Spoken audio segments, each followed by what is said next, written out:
Deklarasi Anies Baswedan dan Muhaimin Iskandar atau Caimin sebagai bakal calon presiden dan bakal calon wakil presiden menuai sorotan.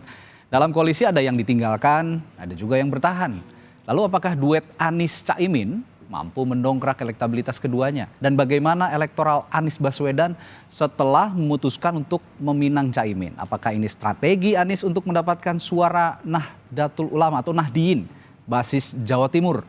Dan bagaimana Gerindra usai ditinggal Partai Kebangkitan Bangsa atau PKB? Apa strateginya untuk meraih suara kalangan Islam terutama di Jawa Timur? Kita akan membahasnya pagi hari ini dalam dialog Sapa Indonesia Pagi bersama sejumlah narasumber, yakni Wakil Sekjen PKB Saiful Huda, anggota Dewan Pembina Partai Gerindra Andre Rosiade, dan peneliti komunikasi politik Universitas Airlangga Surabaya Jawa Timur Suko Widodo. Selamat pagi Bapak-bapak. Pagi. Baik.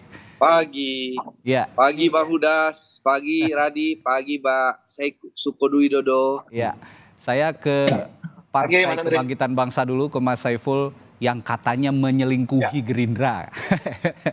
Nah, kenapa nih akhirnya melabuhkan pilihannya ke Anies Baswedan? Bagaimana dengan koalisi yang sudah dibentuk sebelumnya, Mas Huda? Ya, yang pertama untuk Mas Andre, kita ketemu di momentum yang berbeda. Untuk kali ini kita belum berjodoh karena sudah 1 tahun lebih konstituen PKB meminta kejelasan, tapi kita bisa memahami Pak Prabowo belum memutuskan juga. Inilah dinamika politik sebagaimana disampaikan oleh Gus Imin dan Pak Prabowo sendiri. Demokrasi tidak ada dendam, di demokrasi ada pertemuan dan ada perpisahan. Tapi kita bisa memahami suasana yang semacam ini. Kenapa bisa memahami? Catatannya yang pertama, Mas, sampai hari ini memang belum ada capres yang dominan elektabilitas belum ada satupun. Itulah lalu kenapa dinamika politik ini begitu luar biasa. Kenapa pula Pak Prabowo juga belum, walaupun sudah koalisi dengan kami 1 tahun lebih, juga belum memutuskan. Nah, dalam suasana begitu, semua capres, baik Mas Anies, Pak Prabowo, dan Mas Ganjar, sama-sama berpeluang, karena belum ada satupun yang dominan. Itu poin yang ingin saya sampaikan pada kesempatan yang baik ini. Oke, jadi begini Mas Saiful, dalam hubungan percintaan lah boleh dikatakan begitu.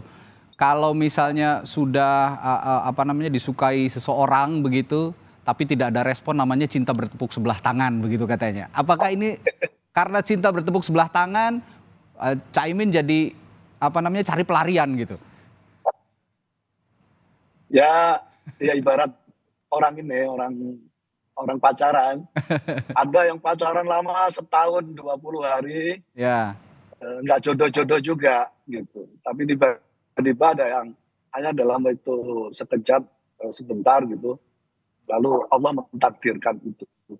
Jadi ada proses yang panjang yang kadang kita tidak tahu berujung di mana, tapi ada proses yang pendek, tapi memang akhirnya sudah berbuah untuk bisa berjodoh. Jadi sekali lagi, ya inilah khas politik Indonesia.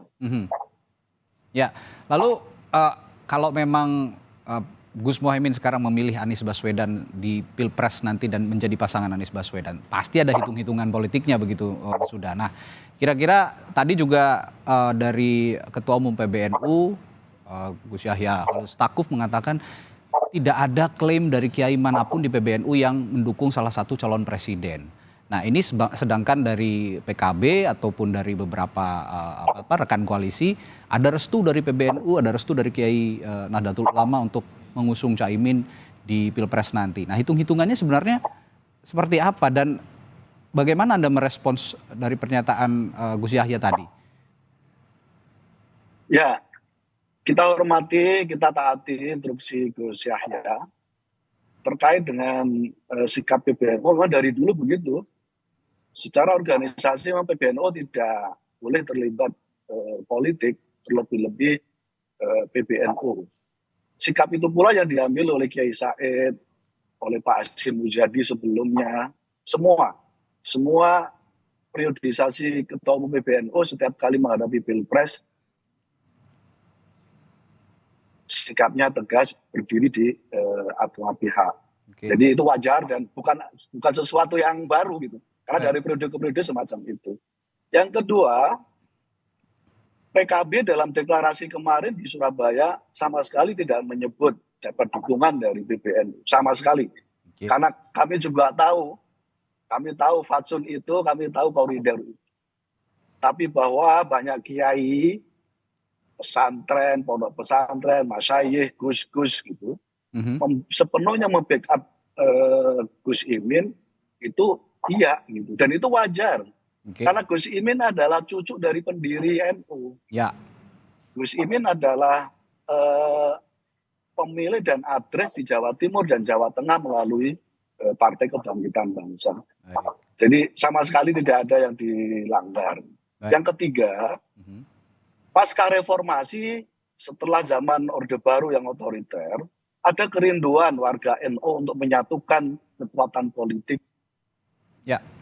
Dan itu pernah difasilitasi oleh PBNU membentuk yang namanya PKB. Dan pasca reformasi, pasca Gus Dur jadi presiden, Baik. kami merasa harus ada representasi dari tokoh NU untuk menyatukan kekuatan politik Nahdliyin. Dan akan kami coba dengan pasangan Mas Anies dan Gus Imin tahun 2024. Baik, sekarang saya akan ke Bung Andre Rosiade. Bung Andre, sebagai pihak yang diselingkuhi katanya, Anda merasa kehilangan suara Nahdliyin dalam manuver PKB merapatnya PKB ke koalisinya Anies Baswedan ini? Sekali lagi tentu kami menghormati ya pilihan politik Gus Muhaimin, Bang Saiful Huda dan teman-teman PKB. Tentu tidak perlu diratapi dan sedih ya, karena ini biasa dalam politik. Kami menghormati keputusan teman-teman PKB. Kami doakan teman-teman PKB sukses dan tetap berkomunikasi dengan Gerindra. Dan mari kita sama-sama jaga iklim demokrasi, tetap sehat, tetap sejuk, tetap tenang, dan insya Allah Pilpres 2024 rakyat Indonesia akan menghadapi dengan riang dan gembira. Itu harapan kita bersama. Jadi no hard feeling, komunikasi kita juga baik dengan PKB. Oke, no hard feeling kata. Silakan. Ini kayak tadi disampaikan Bang Huda, ini kayak orang pacaran, tiba-tiba dilamar duluan. Tapi kan kalau akad nikahnya nanti tunggu pendaftaran di KPU. Jadi semuanya bisa terjadi. Jadi komunikasi tetap kita akan intens dengan PKB. Itu biasa saja dalam demokrasi. Nah, sekarang Radi, pertanyaannya apa, Radi? Ya, pertanyaannya gini. Bagaimana Anda menyikapi pindahnya PKB? Apakah sependapat dengan anggapan bahwa Gerindra dan koalisinya ini atau Pak Prabowo ini kehilangan suara Nahdliyin cukup banyak? Karena saya bacakan data juga tidak hanya suara Nahdliyin ya, karena basisnya PKB ini di Jawa Timur. Nah, Provinsi Jawa Timur itu punya pemilih kedua tertinggi di Pulau Jawa, 31 juta. Bagaimana Anda merespons ini?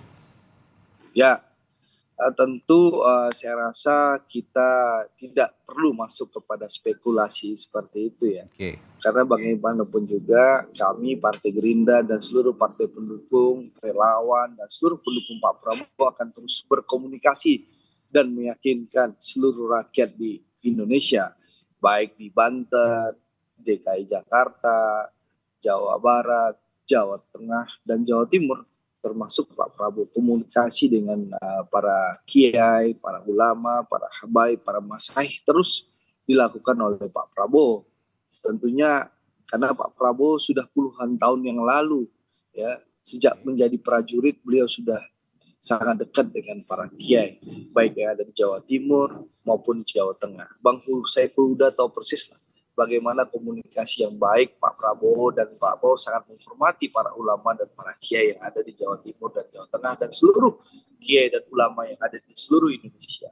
Bahkan kemarin Pak Prabowo juga menjadi ketua panitia pertemuan Sufi sedunia bersama Habib Lutfi. Jadi komunikasi dan hubungan Pak Prabowo sangat baik dengan seluruh ulama, seluruh kiai dan masyayikh yang ada di seluruh penjuru tanah air.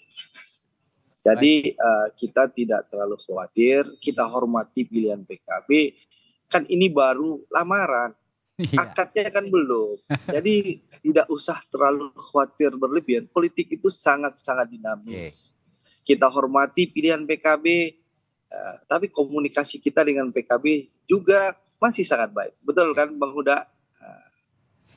Jadi politik itu cair. Jadi persaudaraan itu harus kita jaga. Baik, gitu baik. loh. Itulah Ini, politik Gerindra, politik yang mempersatukan, baik. yang merangkul bukan memukul, yang mempersatukan bukan memecah belah. Itulah politik Pak Prabowo, itulah politik Partai Gerindra. Seperti itu. Ya, narasi Bung Dan Andre. saat ini alhamdulillah meskipun PKB sementara saya kasih catatannya Sementara ya. ke sebelah, kita dalam hari Minggu lalu kita menerima dukungan Partai Garuda dan Partai Gelora. Alhamdulillah, insya Allah setelah ini komunikasi kita semakin intens dengan teman-teman Demokrat, dengan teman-teman PSI. Insya Allah mudah-mudahan Demokrat dan PSI bisa bergabung dengan Koalisi Indonesia Maju. Harapannya seperti itu. Setelah itu kita nantikan kembalinya PKB, insya Allah bersama Koalisi Indonesia Maju. Nah, yang menarik tadi juga Anda menyebutkan ada Partai Gelora dan juga Partai Garuda. Nah, kita ketahui Partai Gelora ini juga berbasis Islam gitu. Selain itu ada PBB juga di koalisi Anda ya, Bung Andre. Ini basisnya juga Islam, dan yang di parlemen, partai parlemen ada Partai Amanat Nasional. Basisnya juga ya relatif basis Islam gitu. Nah, apakah tiga partai ini, PAN, PBB, lalu Partai Gelora, bisa menggantikan suara basis Islamnya dari PKB atau tidak kalau hitung-hitungan politiknya menurut Anda, Bung Andre? Ya, yang jelas kami akan merangkul seluruh kekuatan. Tadi saya sudah sampaikan bahwasannya politiknya Gerindra adalah politik yang merangkul, bukan memukul. Apalagi Pak Prabowo selalu menyampaikan berulang-ulang kali bahwa beliau kalau diberikan mandat oleh rakyat, beliau akan merangkul seluruh kekuatan politik. Jadi tidak akan ada yang ditinggalkan kalau Pak Prabowo diberikan mandat oleh rakyat. Jadi intinya apa? Kita akan terus berkomunikasi, kita akan terus meyakinkan seluruh rakyat Indonesia dari Sabang sampai Papua, ya, untuk meyakinkan bersama-sama Pak Prabowo. Bahkan di saat kemarin Bang Huda sibuk deklarasi, Pak Prabowo itu siangnya sudah berangkat ke NTT, bertemu puluhan ribu warga perbatasan di Atambua. Ya, bagaimana memastikan warga-warga ex-tim-tim mendapat kehidupan layak di Indonesia. Pak Prabowo sampai ke perbatasan Indonesia dan Timur Timur. Itu yang dilakukan oleh Pak Prabowo kemarin. Dan alhamdulillah puluhan ribu, ratusan ribu masyarakat memberikan dukungan Pak Prabowo di Atambua kemarin. Alhamdulillah. Jadi intinya apa? Terus optimis, terus berkonsolidasi, dan terus berkomunikasi. Jangan sampai perbedaan pilihan sementara kita putus silaturahim. Insya Allah silaturahim kami dengan PKB akan tetap terus terjaga. Insya Allah. Poin komunikasi akan saya garis bawahi karena kita akan tanyakan juga ke Pak Suko. Ini soal komunikasi politik yang salah dari PKB dan Gerindra hingga akhirnya berpisah, atau seperti apa menurut kacamata Anda, Pak Suko? Ini bukan salah dan benar, tapi saya kira memang begitulah dinamika seperti kata Mas Andre. Komunikasi itu proses, jadi tidak berhenti satu titik, terus berjalan. Tapi kalau saya lihat di Jawa Timur memang reasoning utamanya adalah ketika yang saya dengar adalah asumsi bahwa Pak Anies agak tidak banyak mendapatkan angka di Jawa Timur, dan karena itu diungkapi oleh Pak Caimin. Yang menjadi catatan bahwa ya baik ketua di Jawa Timur saya Pak Sadat, Pak Sarmuji, kemudian BKB-nya Pak Halim itu sama-sama NU juga gitu loh.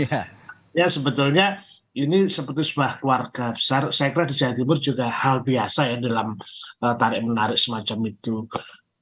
Tetapi keputusan memang mengagetkan ya, tidak pernah diduga. Ketika kami diskusi di kampus pun juga tidak menduga siasat apa ya, pikiran-pikiran menuju ke situ. Saya kira ini yang penting bahwa keputusan itu jangan buat baper, itu aja lah. Jadi hal biasa saya kira begitulah ke depan. Baik, Pak Suko sebagai peneliti komunikasi politik di Jawa Timur khususnya karena Anda dari Universitas Airlangga di Surabaya, Jawa Timur.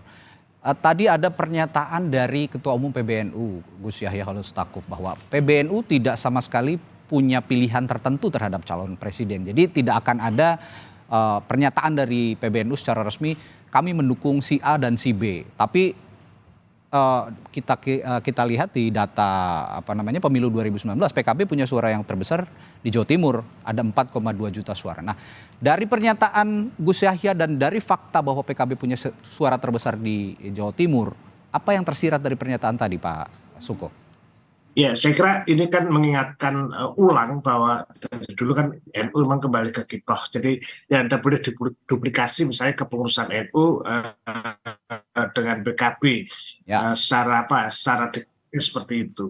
Nah, ini sekedar mengingatkan agar mungkin PKB tidak mengklaim bahwa seperti yang diingatkan bahwa tidak ada klaiman terhadap partai yang didukung oleh NU, meskipun prakteknya di lapangan tentu saja ini tarik menarik itu antar pihak itu tetap ada ya dalam praktik ya, tapi setiap klaim yang dimunculkan selalu pada kalimat-kalimat seperti itu. Ya, artinya dari pernyataan Gus Yahya tadi belum ada jaminan 100% bahwa warga Nahdien ini sepenuhnya akan mendukung Anies Baswedan dan Muhaimin Iskandar, begitu Pak Suko? Dari dulu kita lihat misalnya P3 ketuanya Bu Mujintah, beliau juga dari keluarga pendiri NU itu pun juga ada dari P3 misalnya. Artinya apa? Artinya memang NU untuk semua pihak, tidak ada klaim-klaim seperti dalam praktek juga. Tetapi memang kelompok-kelompok itu pasti selalu ada lah. Kelompok-kelompok itu seperti suara-suara individu Nahdien itu akan tetap ada begitu ya Pak Suko ya? Selalu ada seperti itu. Nah, ini juga menarik, berarti ya belum 100% lah begitu ya. Nahdien ini akan mendukung secara otomatis Muhaimin Iskandar dan juga bakal calon presidennya Anies Baswedan di pemilu. Tetapi yang perlu dicatat bahwa memang PKB menjadi pemenang nomor 2 sekitar 4.200.000. Kalau hitung-hitungan sebetulnya ketiganya akan sama. Pada awalnya Gerindra pun kalau digabung dengan Golkar dengan PAN itu hampir 6 juta berapa. Tapi posisi PKB kalau dengan PKS dan satu lagi PKB plus Nasdem itu sekitar 7 juta berapa. Jadi angkanya itu agak perolehan dari kalau kita musim 2019 itu relatif hampir sama, seimbang lah kira-kira. Oke. Nah, saya juga akan menanyakan pertanyaan yang sama tadi, saya juga sempat menanyakan ke Bung Andre. Ada Partai Gelora, ada Partai Bulan Bintang, dan juga partai parlemennya di koalisi Prabowo Subianto ada Partai Amanat Nasional. Apakah 3 partai ini yang relatif punya basis Islam bisa menggantikan posisi PKB di koalisi mereka, Pak Suko? Saya kira karena kan belum teruji juga ya. Misalnya Gelora juga belum dapat. Setidaknya ada Partai Amanat Nasional di parlemen, begitu Pak Suko? Ya. PAN cukup kuat juga. Artinya gini loh, beberapa partai misalnya kayak PAN, kayak PKS itu meskipun relatif dia di urutan ke-5 atau 6, tetapi mereka unggul istilahnya, kuat ya, solid itu, soliditas itu. Saya kira itu kekuatan yang luar biasa di tengah-tengah floating mass seperti ini. Mereka bisa menjadi influencer bagi sekitarnya istilahnya. Baik. Iya, tadi sebelum jeda saya sempat menanyakan ke Bung Saiful Huda soal behind the scene, bagaimana Gus Muhaimin ini bisa akhirnya merapat ke koalisinya Anies Baswedan dengan Partai Nasdem dan juga Partai Keadilan Sejahtera. Bagaimana behind the scene-nya dalam hitungan minggu mereka bisa langsung bersama dan akhirnya mendeklarasikan diri. Apa yang terjadi, Mas Huda? Ya, sebenarnya tepatnya ada 1 hari, tepatnya tanggal 28 Agustus, ada 2 peristiwa yang saling bertolak belakang memang. Oke. Peristiwa yang pertama adalah PKB melaksanakan Rakornas yang dihadiri oleh semua ketua DPW dan Zoom ketua DPC seluruh Indonesia. Itu terjadi pada siang hari. Waktu itu Gus Imin menyampaikan dalam sambutannya, dalam pidato politiknya, Rakornas kali ini kita tidak akan mengevaluasi menyangkut soal Pilpres. Karena di dalam Pilpres kita tetap solid dengan koalisi KKIR bersama Gerindra. Ini pilihan yang sudah kita tetapkan. Nah, kemudian malam harinya kami menghadiri rapat, mohon maaf, perayaan HUT PAN, dan memang jujur harus diakui, eh, apa, Pak Muhaimin kaget karena disampaikan oleh Pak Prabowo ada rencana untuk membuat nama koalisi baru. Nah, dalam pikiran Gus Imin, ketika koalisi baru di launching itu artinya berarti KKIR secara otomatis dibubarkan. Oke. Nah, itu ada peristiwa yang begitu. Oke. Jadi siang harinya begitu, malam harinya semacam itu. Itu yang pertama. Yang kedua, secara suasana politik, saya kira Mas Andri tahu persis suasananya seperti apa dan saya kira tidak perlu didiskusikan pada kesempatan ini. Tapi prinsipnya kita saling menghargai. Pak Prabowo berkesempatan ingin secepatnya melaunching koalisi baru, kita hargai karena mungkin Pak Prabowo punya hitungan politik yang sudah dihitung oleh beliau dengan koalisi Indonesia Maju itu. Nah, dalam suasana itu memang di dalam internal PKB bergolak karena Gus Imin harus mempertanggungjawabkan pilihan ketika bergabung dengan Gerindra, terus kemudian saat yang sama harus menerima koalisi Indonesia Maju yang baru saja waktu itu hari Senin di-launching oleh Pak Prabowo. Baik. Nah, dalam situasi yang semacam itulah semua ketua DPW, para kiai meminta pertanggungjawaban. Yang waktu itu kami memutuskan untuk istilah santrinya itu maukuf.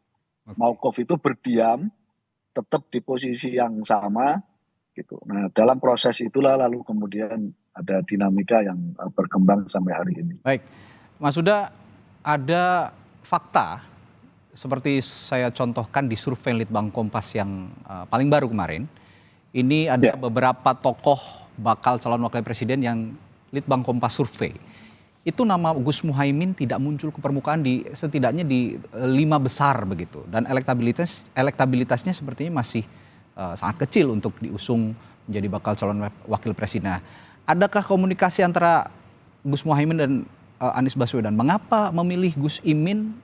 Pasti ada risiko yang ingin ditanggung karena memang Gus Imin faktanya belum terlalu tinggi elektabilitasnya. Bagaimana Anda merespons hal ini? Ya, Pilpres kan tidak hanya satu-satunya ukuran elektabilitas. Itu kan hanya satu dari bagian-bagian lain untuk melihat dan memotret Pilpres. Saya kira Mas Suko lebih paham untuk menjelaskan soal itu.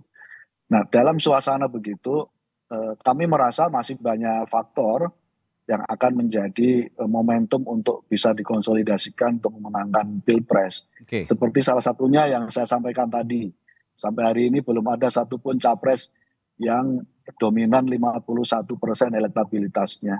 Bahkan cenderung stuck, tidak naik-naik. Dan lebih-lebih belum ada yang melampaui 40%. Itu artinya masyarakat Indonesia masih terus melihat-lihat apa yang akan sedang terjadi dalam Pilpres 2024. Yang kedua, Mas, kalau kita lihat lebih detail lagi, segi hasil survei, masih ada 47% sebenarnya yang swing voters. 13% belum menentukan sikap, undecided voters. Selebihnya, misalnya ada yang sudah memilih Mas Ganjar, memilih Pak Prabowo. Ketika ditanya ulang apakah pilihannya sudah tetap, fix, jawabannya belum. Totally itu 47% lebih. Ditambah dengan undecided voters itu. Artinya masyarakat belum menjatuhkan pilihan final. Itu artinya masyarakat masih menunggu apa saja yang akan dilakukan oleh pasangan capres ini. Dan kami mengambil pilihan untuk secepatnya mendeklarasikan dan kami akan secepatnya menawarkan berbagai agenda-agenda perjuangan yang semoga bisa diterima secara baik oleh masyarakat Indonesia. Baik, mengambil suara-suara swing voters atau pemilih yang masih mengambang itu juga tidak mudah dan upaya-upaya konkret harus segera dilakukan. Nah, saya juga akan menanyakan sebelum nanti saya ke Bung Andre, saya akan ke Pak Suko dulu karena tadi Mas Sudam mengatakan Pak Suko lebih paham soal pertanyaan saya terkait mengapa Anies Baswedan begitu berani mengambil keputusan untuk berdampingan dengan Gus Muhaimin Iskandar dalam Pilpres nanti. Apa hitung-hitungan politiknya? Kacamata Anda, Pak Suko, mengapa begitu berani Anies Baswedan ini mengambil keputusan untuk berdampingan dengan Gus Muhaimin Iskandar? Ya, publik atau para ahli melihat bahwa Jawa Timur memang battle ya, tempat pertempuran lapangan yang luar biasa. Nah, angka Pak Anies itu kan tidak terlalu bagus di Jawa Timur. Nah, sadar betul bahwa PKB ini kan punya infrastruktur politik yang luar biasa ya, bahkan sampai pada posisi desa. Nah, sebetulnya dugaan saya mengapa mengambil itu karena mesin politiknya ini, dan kita tahu bahwa PKB di dalam terakhir itu Caimin sangat intensif dan pergerakannya sampai bukan lagi kecamatan sampai desa. Nah, itu yang kayaknya mau diambil oleh Pak Anies sehingga bisa meningkatkan posisi Pak Anies di Jawa Timur. Jadi infrastruktur PKB yang sampai bawah itulah yang saya kira diyakini sebagai modal untuk meningkatkan elektabilitas. Oke, bolehlah dikatakan infrastruktur PKB ini kuat hingga sampai ke desa-desa begitu ya Pak Suko. Tapi kenapa ini tidak berbanding lurus dengan elektabilitasnya Muhaimin Iskandar? Di beberapa hasil survei elektabilitasnya masih rendah, bahkan tidak masuk 5 besar begitu. Bagaimana Pak Suko? Ya, memang betul dinamika ya. Ini yang tadi disebut Mas Suda adalah proses ya. Setidaknya menggunakan efek kejut yang kemudian bisa menggerakkan ya di dalam konteks komunikasi politik. Biasanya ada magnet-magnet yang kemudian dimunculkan dalam titik tertentu. Nah, waktu yang tinggal 150 berapa hari ini yang kemudian digunakan benar-benar untuk menggerakkan. Jadi ini pun juga menurut saya adalah trial and error juga ya melakukan itu, karena juga menunggunya lama. Saya kira bukan ketidaksabaran, tapi PKB harus menentukan sikap untuk menggerakkan itu di dalam ruang yang agak sepi terakhir-terakhir ini, karena kita tahu bahwa di dalam diskusi publik itu kan semuanya hanya pertarungannya di presiden, di elitis. Ya. Tapi ketika mesin politik digunakan, maka dia diturunkan sehingga berusaha untuk mencari relasi yang real. Ya. Jadi kalau dalam konteks komunikasi ada public outreach communication, maka selama ini hanya komunikasi, tetapi PKB atau Pak Anies melakukan public outreach, jadi tindakan nyata. Hasilnya ya kita lihat nanti ke depan. Baik, yang saya tangkap efek kejut ini juga seperti pernyataan yang berulang kali diungkapkan oleh Anies Baswedan bahwa di Pilkada DKI juga sebelumnya dia tidak punya survei yang bagus begitu, tapi bisa memenangkan Pilkada DKI. Nah, apakah ini nanti akan berbanding lurus dengan Pilpres? Rakyatlah yang akan menjawabnya dan upaya dari partai-partai koalisi yang nanti akan bisa menjawabnya. Nah, saya akan ke Bung Andre. Bung Andre, ini bagian lain dari bahasan kita masih soal berpisahnya PKB dengan partai Anda, dengan Partai Gerindra untuk mengusung Pak Prabowo Subianto. Ada anasir-anasir di luar sana, ada upaya memecah belah koalisi dengan memasuknya PKB ke koalisi Anies Baswedan.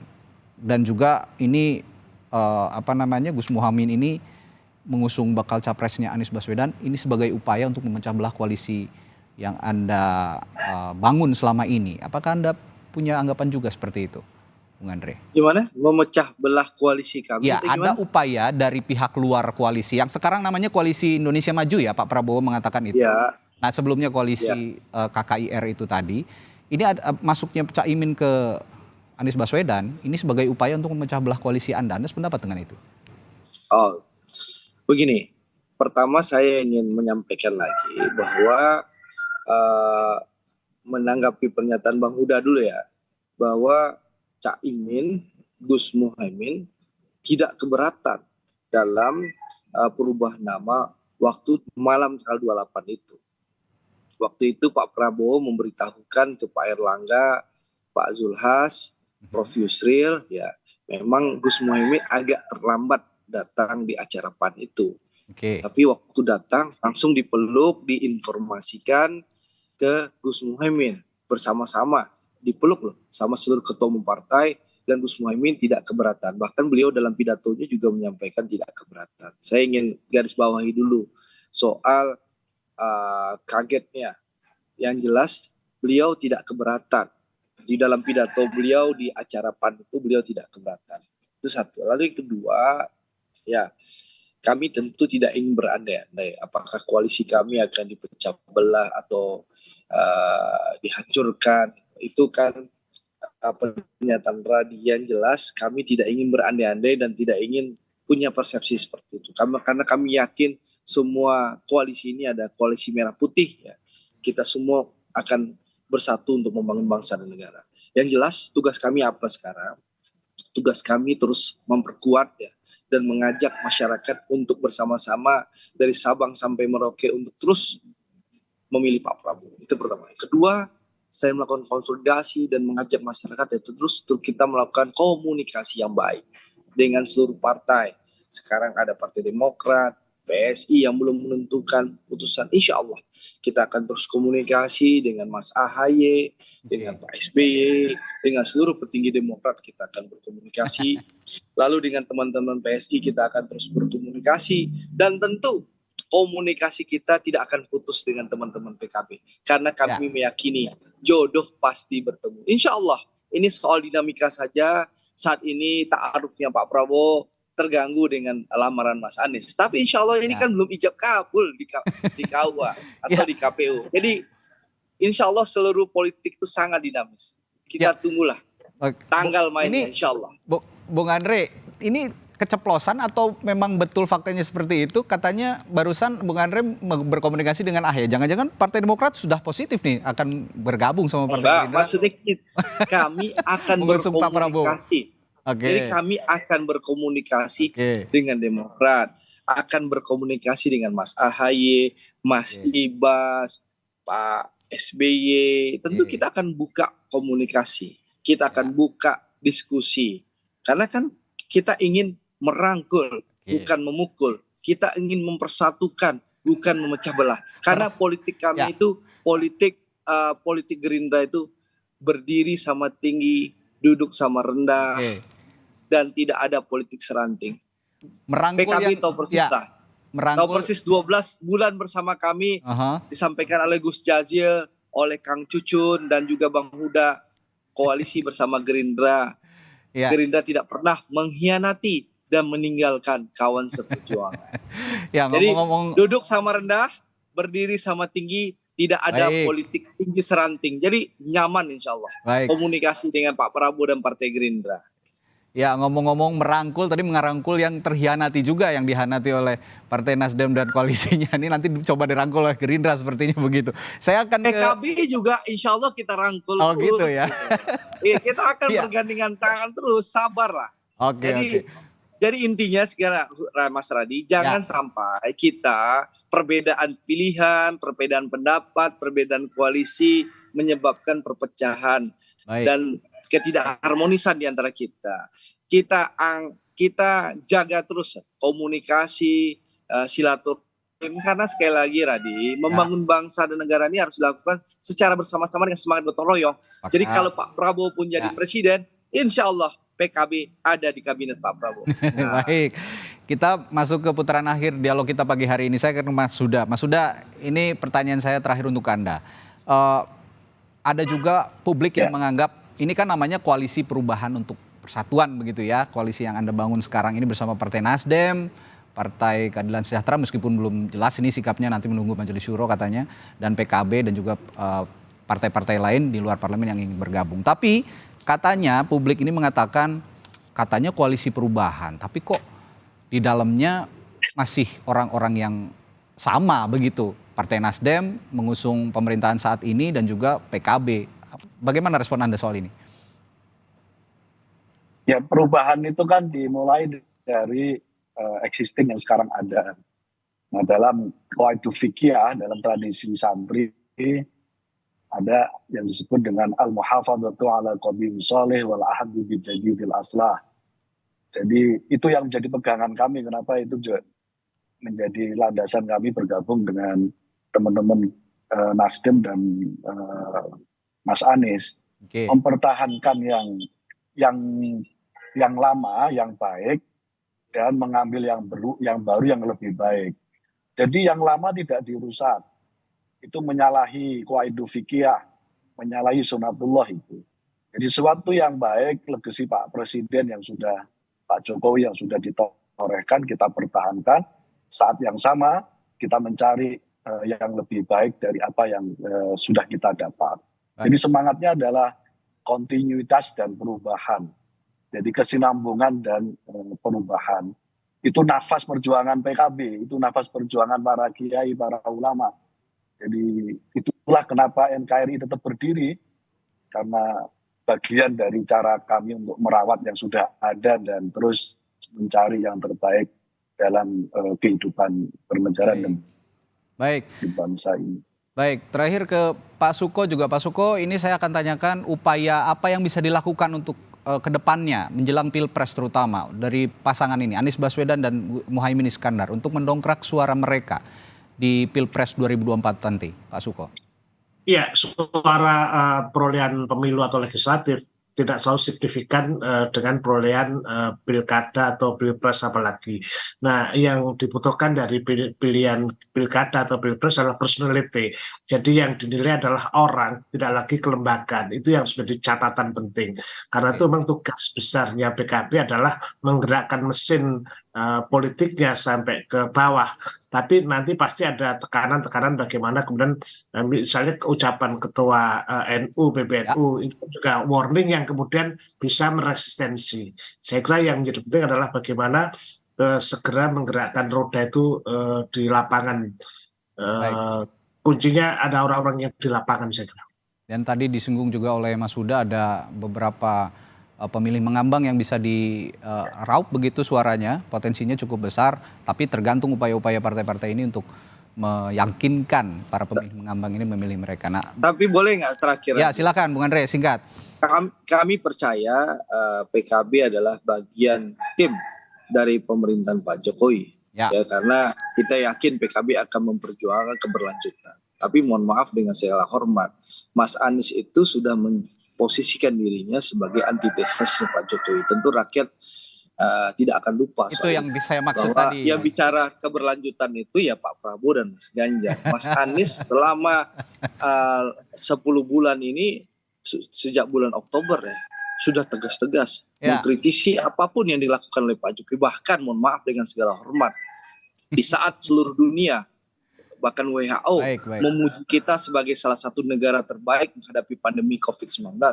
Mas Anies di luar negeri malah, mohon maaf, menjelek-jelekkan kinerja pemerintah menghadapi pandemi COVID-19. Di saat Pak Prabowo jelas akan mendukung dan melanjutkan permasalahan IKN, Mas Anies malah berputar-putar menjawab, bahkan mempertanyakan apakah IKN itu perlu atau tidak. Jadi masyarakat tentu jelas bahwa Pak Prabowo merupakan figur yang bisa melanjutkan pemerintahan Pak Jokowi. Mas Anies adalah antitesis Pak Jokowi. Jadi kita bicara fakta rekam jejak selama ini. Baik, ada yang cintanya bersemi antara Anies dan Gus Imin, ada juga yang merasa terhianati. Tapi yang penting Bapak-bapak, siapapun calon pemimpinnya jangan sampai yang dihianati itu rakyat sebagai pemilih tertinggi, sebagai pemegang pemilih tertinggi ini. Nah, itu kita akan jaga bersama. Kita bisa pahami, Mas. Baik, terima kasih. Bisa pahami Andre begitu. Baik, terima kasih. Terima kasih Pak Huda. Dari Andre Rosiade dari Partai Gerindra dan Pak Suko Widodo. Terima kasih Radi. Terima kasih peneliti komunikasi politik dari Universitas Airlangga Surabaya. Terima kasih Bapak-bapak, selamat pagi, sehat selalu.